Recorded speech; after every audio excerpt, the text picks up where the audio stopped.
तरफ हमें लेंथ लेनी है। तो रेडी लेंथ है 37 इंच। 37 इंच पे निशान लगाएंगे। 2 इंच फोल्डिंग का लेंगे। यहाँ पर भी स्ट्रेट लाइन बना देंगे।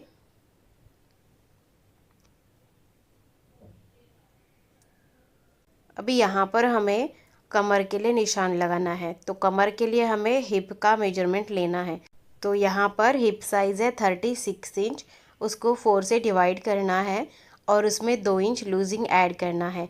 तो 36 को 4 से डिवाइड करेंगे तो वो आ जाता है 9 इंच, प्लस उसमें 2 इंच ऐड कर लेंगे लूजिंग, तो वो आ गया 11 इंच। तो इस तरह से हम कमर साइज़ लेंगे 11 इंच का। उसके बाद यहाँ से नीचे की तरफ हमें आसन लेना है। आसन के लिए भी हिप का 4th part plus 2 inch losing लेना है। तो हिप है 36 इंच, उसको 4 से डिवाइड करेंगे तो वो आ जाता है 9 इंच, प्लस 2 इंच लूजिंग लेंगे तो वो आ गया 11 इंच। तो आसन लेंगे 11 इंच। यहाँ पर स्ट्रेट लाइन बनाएंगे ऊपर तक।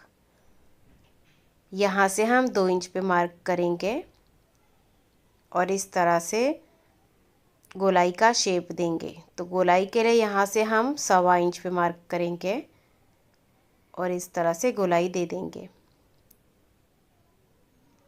उसके बाद हमें बॉटम लेना है। तो बॉटम के लिए हम इसको मेजर करेंगे। तो ये है 13 इंच। तो देखिए यहाँ तक 11 इंच था, 2 इंच यहाँ पर ऐड किया था तो 13 इंच आया ये पूरा। तो 13 का हाफ करेंगे 6.5 इंच। सेम निशान हम नीचे की तरफ भी लगा लेंगे 6.5 इंच का। उसके बाद इसके दोनों साइड में हमें बॉटम लेना है। तो बॉटम लेंगे 6 इंच, 3 इंच इस तरफ लेंगे और 3 इंच इस तरफ लेंगे। इस तरह से इसके बीचों बीच हम 6 इंच का बॉटम लेंगे।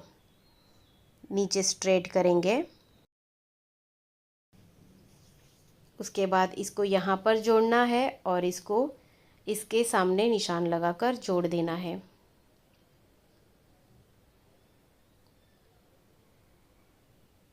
तो इसके लिए ये हमने कर्व स्केल ली है। तो पैंट के लिए आपको इसी स्केल का यूज़ करना है, इससे शेप अच्छा आएगा। अगर आप स्ट्रेट लाइन से जोड़ेंगे तो पैंट लूज़ बनेगा। तो इस तरह से फ्रंट पार्ट की मार्किंग हो गई है। अभी हम इसकी कटिंग कर लेंगे।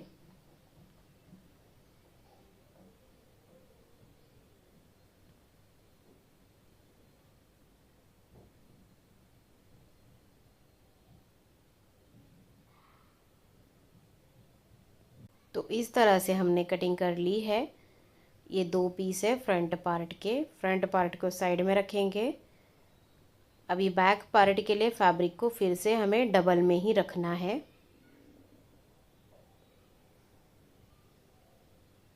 ओपन साइड अपनी तरफ रखनी है।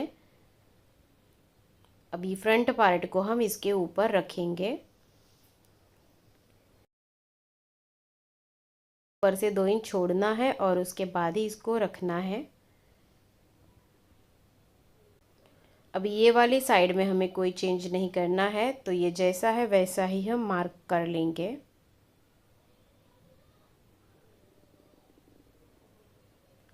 बॉटम में भी सेम मार्किंग करेंगे। 2 इंच हमने एक्स्ट्रा लिया है बैक पार्ट के लिए। अब ये जो आसन वाली साइड है यहाँ से हम 2 इंच बढ़ाएंगे बैक पार्ट के लिए। उसके बाद इस तरह से पूरे में हम 2-2 इंच पे मार्क करेंगे और स्ट्रेट लाइन बना देंगे।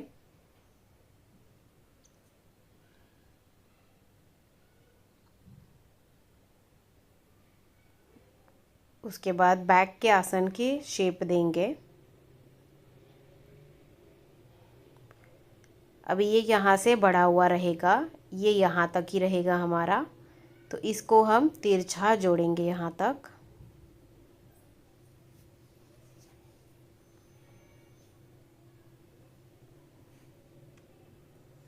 अभी बॉटम में साइड से 1.5 इंच लेंगे बैक पार्ट के लिए और इसको यहाँ पर जोड़ेंगे।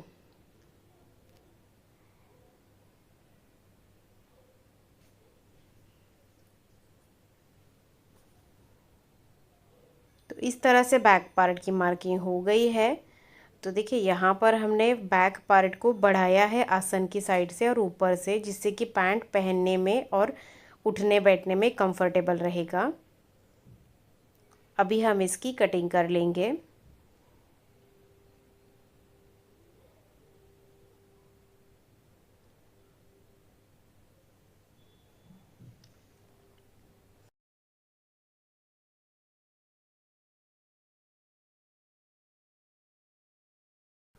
तो बैक पार्ट की कटिंग हो गई है। अभी हम इसकी स्टिचिंग करेंगे। तो यहाँ पर देखिए बैक का पार्ट बड़ा है और फ्रंट का पार्ट छोटा होता है, तो जिससे कि बिगनर्स को बहुत ही प्रॉब्लम होता है इसको किस तरह से स्टिच करना है। तो मैं आपको इस वीडियो में स्टेप बाय स्टेप स्टिचिंग बताऊंगी। सिर्फ आपको स्टेप्स फॉलो करने हैं और स्टिचिंग करना है। तो इस तरह से हमारे पास दो दो पार्ट्स आ गए हैं, बैक पार्ट के दो पार्ट्स और फ्रंट पार्ट के दो पार्ट्स हैं। अभी हमें सबसे पहले यहाँ पर आसन में सिलाई लगा देनी है, सीधी साइड अंदर की तरफ रख के। तो हमने आसन में सिलाई लगा दी है। उसके बाद हमें इसको ओपन करके रखना है। बैक पार्ट को पहले ओपन करके रखेंगे।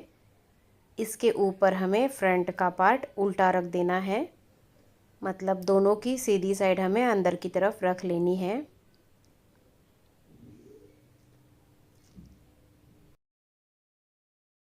उसके बाद का हमारा स्टेप है इसके सेंटर में सिलाई लगाना। तो इस तरह से आसन को पकड़ेंगे हम और इस तरह से सेंटर में सिलाई लगाएंगे।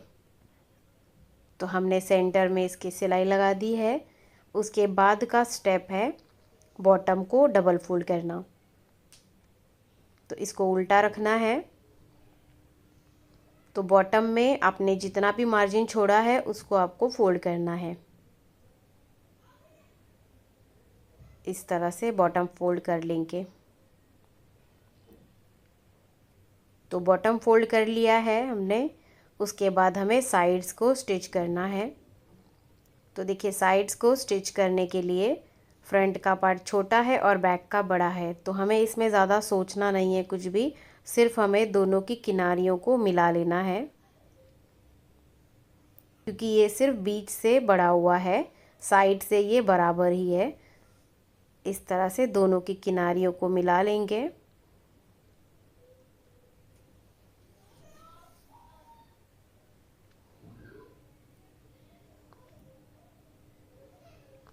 तो हम नीचे से थोड़ा सा स्लिट रखेंगे। तो यहाँ से हम 2 या 2.5 इंच पे निशान लगा लेंगे। तो मैं यहाँ पर 2.5 इंच पे निशान लगा रही हूँ। 2.5 इंच का स्लिट रखना है। उसके बाद इसको यहाँ से यहाँ तक हम स्टिच करेंगे। सेम इसी तरह से दूसरे साइड में भी हम किनारियों को मिला लेंगे।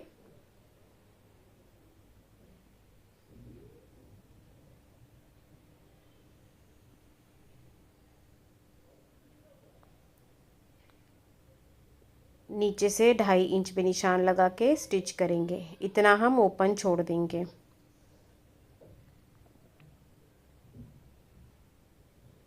तो देखिए इस तरह से सिर्फ किनारियों को मिला लेना है और सिलते जाना है।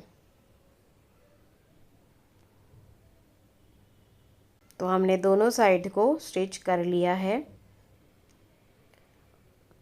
यहाँ पर हमने थोड़ा सा ओपन रखा है, बाद में इसको हम इस तरह से डबल फोल्ड करके हैंड स्टिच कर लेंगे, जिससे फिनिशिंग अच्छी आएगी। अभी हमें इसका बेल्ट रेडी करना है।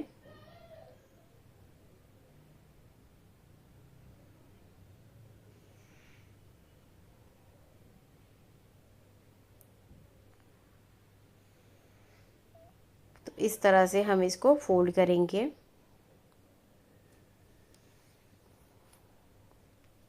तो फ्रंट पार्ट से हमें शुरू करना है।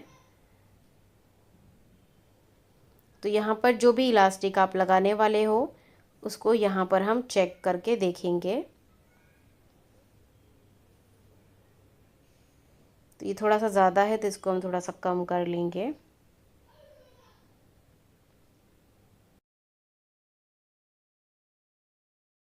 और इस तरह से इसको स्टिच करेंगे। तो एकदम हल्के हाथों से हमें इसको स्टिच करना है। 1/4 इंच का पहले फोल्ड करना है, उसके बाद इलास्टिक के अकॉर्डिंग फोल्ड कर लेना है। अभी देखिए बैक का सेंटर है, तो यहाँ पर झोल ना आए इसके लिए हम सेंटर में छोटी छोटी प्लेट्स डालेंगे।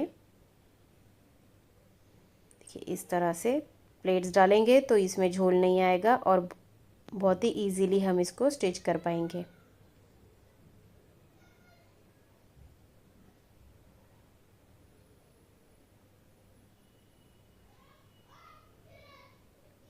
यहाँ पे थोड़ा सा ओपन रखा है इलास्टिक डालने के लिए। तो इस तरह से हमने फोल्ड कर लिया है। अभी ये हमने इलास्टिक लिया है, इलास्टिक की जो लेंथ है वो हमने 28 इंच ली है। जितना कमर साइज़ है उससे 2-3 इंच माइनस करके लेना है। तो कमर 30 इंच है, तो हमने 28 इंच का इलास्टिक ले लिया है।